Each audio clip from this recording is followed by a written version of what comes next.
So how exactly do your car brakes work? Okay, so check this out. So let me just break this down for you. You have the hub assembly, which is attached to the axle, which is right there. You then have the brake rotor, which slots onto the hub assembly. Next you have the brake caliper bracket, which holds the caliper in place. Then you have the brake caliper, and the brake caliper gets bolted to the caliper bracket using something called guide pins.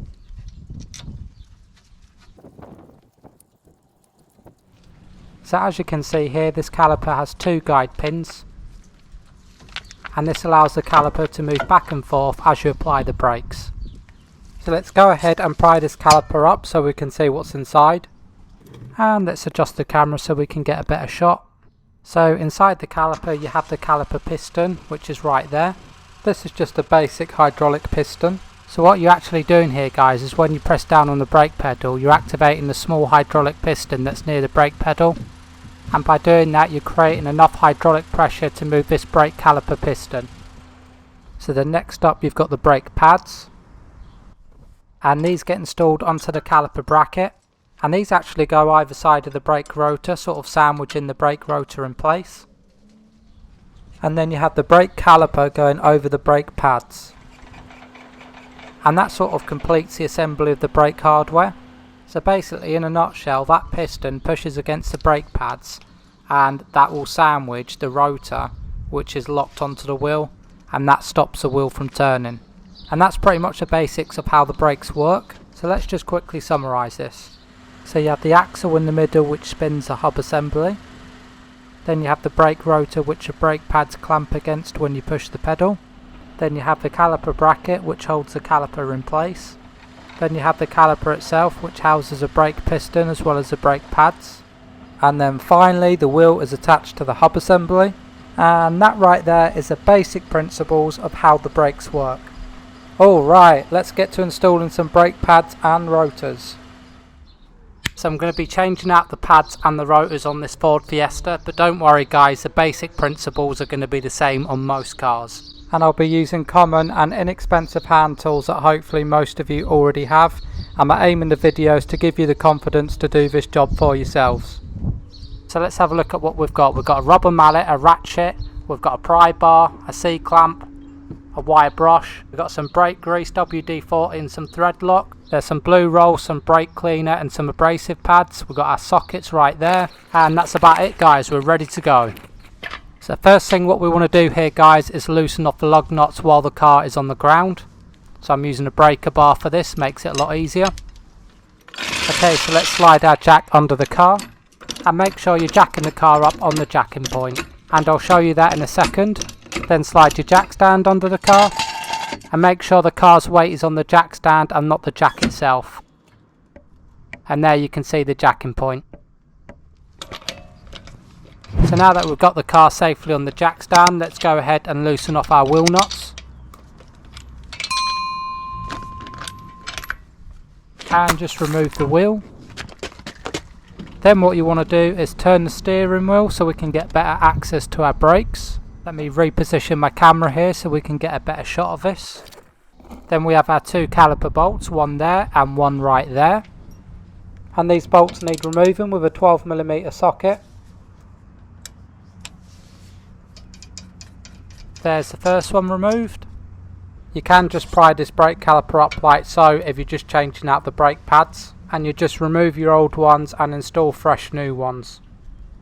We're changing the rotors as well, so it's going to be a little bit more involved. So let's pop this caliper back down and crack open the other bolt at the top there.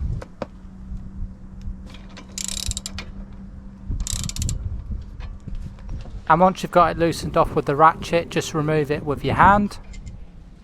And now we can remove the caliper from the caliper bracket. I like to set it aside with a bungee cord so it doesn't strain the hose. Then I go ahead and remove the brake pads. Snaps right out.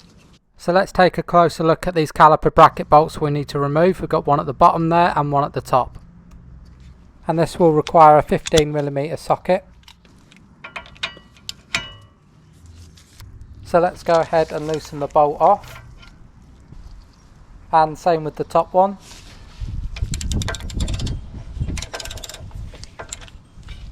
And just a quick side note here guys, if you are struggling you can use WD-40 or you can even get a heat gun and heat the bolt. This should help remove it. So again, now we've got these bolts loosened off with the ratchet, just remove them by hand. And now you can remove the caliper bracket like so. And now slide off the brake rotor as well. Now my one come off nice and easy, but if you are struggling just strike it right there with a hammer and keep turning the rotor and keep striking it until it pops off. Okay, so now I'll put a tray underneath the hob, and what I'm going to do is clean it with some brake cleaner and an abrasive pad. So just hit that thing up with some brake cleaner and then grab your abrasive pad and give it some elbow grease. Give it a good clean round here guys, as this is going to be the mating surface which connects your hob to your rotor. And don't be shy here with the brake cleaner, go ahead and clean the studs up as well. I've got a wire brush here, so any rust or anything on there, give it a good clean. And then what I like to do is get a good quality brake lubricant like this Permatex one, and I pop it onto the hob, and that way your brake rotor shouldn't get stuck to your brake hob, which will make it easier for the next guy that needs to get access to the brake hob. And you don't need a whole bunch here guys, a little bit goes a long way, so just spread it out evenly on the brake hob. Right, let's go ahead and grab our fresh new brake rotors now. And let's crack this box open and take out our brake rotors. And just a tip for you guys here, you're going to want to go ahead and clean these brake rotors before you put them on. Reason being, the manufacturer puts an oily residue on these rotors to stop them rusting out, as they can be sat on the shelf for a long time. But you certainly don't want anything slippery on your rotors when you're installing them, so take it off with some brake cleaner. Okay, so let's install these back onto our hub now. If your old rotors are in bad shape, I'd always recommend buying new ones. I have seen over the years some interesting methods, to say the least, of people trying to resurface their old brake rotors. And so here's one wacky way they do it. Grab a plastic bottle, fill it up with water, and then put a slit in it with a knife. Put the bottle above the rotor, then you get a grinding stone starting with the coarse grit, and you just basically put pressure up against the brake rotor. Then once you've done that, flip the grinding stone around and then use the finer grit on the other side and carry on applying pressure for a few minutes.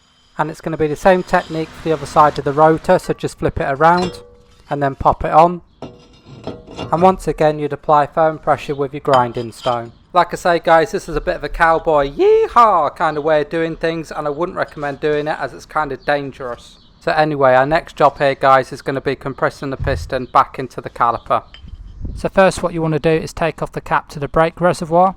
The reason for this is when you push the piston back into the caliper, the fluid will go back up the lines and increase the fluid level in the reservoir. The other method is to loosen off the bleed nipple when compressing the piston, which will give the fluid somewhere to go, but you will have to bleed the brakes afterwards. So there are two different methods of compressing the piston back in depending on what car you have. You have kits like this that wind the piston back in. However, our piston doesn't wind in, it just needs compressing in, so you could use some channel locks. But my choice of tool is going to be this C-clamp. So right there you have the piston, then I've got my old brake pad there, and then the clamp is right there. And then all I'm going to do is press the piston back into the housing. So keep compressing the caliper piston back into the housing and you'll feel the resistance increase when it can't go any further. So I just want to give you a better visual here of what's going on. So when you press that caliper piston back into the housing, the hydraulic oil is getting pushed back through the lines and back up to where the master cylinder is. And that's why it's important to take the cap off the brake reservoir. So if the fluid level increases too much within the reservoir, there's somewhere for that fluid to go. So next up we need to clean our brake caliper bracket. And we're also going to lubricate our guide pins so these move freely. And we also want to pay special attention to these grooves here. That's where the brake pads sit. And it's those channels that allow the brake pads to move freely. So let's spray this down with some brake cleaner. And let's get our good old trusted wire brush and clean the brake hardware down. And you can just give it a general quick clean all the way around. Okay, so let's remove our guide pins now. And I'm going to be using a high temperature ceramic silicone for this. So just dispense your silicone paste onto the guide pins. There's one.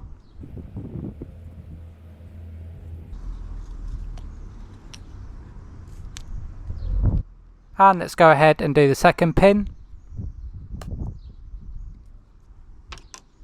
And just evenly distribute the paste onto the pin and slide it back into the rubber boot. So let's just take a look at the old brake pads we took out of the car. And we can just use this brake gauge to measure exactly how much material is left on the brake pad, which is about 5mm there. So these brake pads wasn't too bad. It's when it gets to about below 3mm you want to be changing them. So let's compare that to the new brake pads, which have about 12mm by the look of it. Alright then, now we've got the caliper bracket all cleaned up, let's go and install it back onto the car. So here we go, pop the bracket back onto the car, lining up the holes. Then get your bolts, and I like to dispense a bit of thread lock onto the bolts. And I just thread it in by hand to start out with, and then I'll tighten it up with the ratchet later. And then same procedure again with the other bolt, put some thread lock on there. And again tighten it down by hand. Now that we've got the caliper bracket bolts tightened down by hand, let's go ahead and use our 15mm socket to tighten these down. And now tighten the top one as well. And now I grab my Permatex ceramic brake grease and I brush the paste into the metal clips of the brake hardware. And it doesn't need a lot here guys, so don't overdo it, just a little dab in each channel will be fine. And just ensure you don't get any grease on the brake rotors. And I also like to dab a little bit of paste on the tabs of the brake pad. So now let's install our brake pads. There's the first one. And let's pop the second one in now. And now we just need to grab our caliper and position it back onto the caliper bracket until everything lines up. And now screw your caliper bolts back in.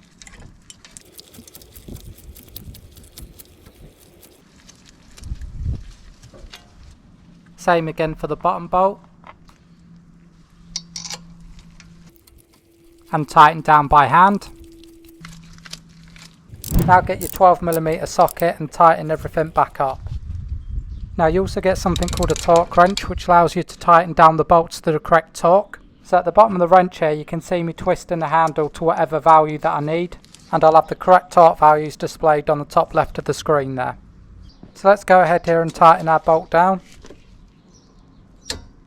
So I just thought I'd show you this tool. It's not essential, but I do like the fact it gives you the confidence knowing everything is tightened down to the manufacturer's spec. Next I'm going to spray down some copper anti-seize on the front face of the rotor. Give the can a quick shake.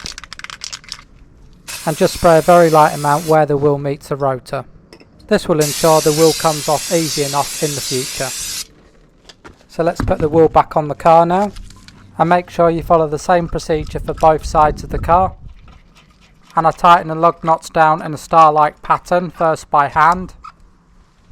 Then we need to lower the car, so raise the jack, take the jack stand out, and then lower the jack in a controlled and steady fashion. And then once the car is back on the ground, you can then tighten up the lug nuts properly. I'm using a breaker bar here to do that.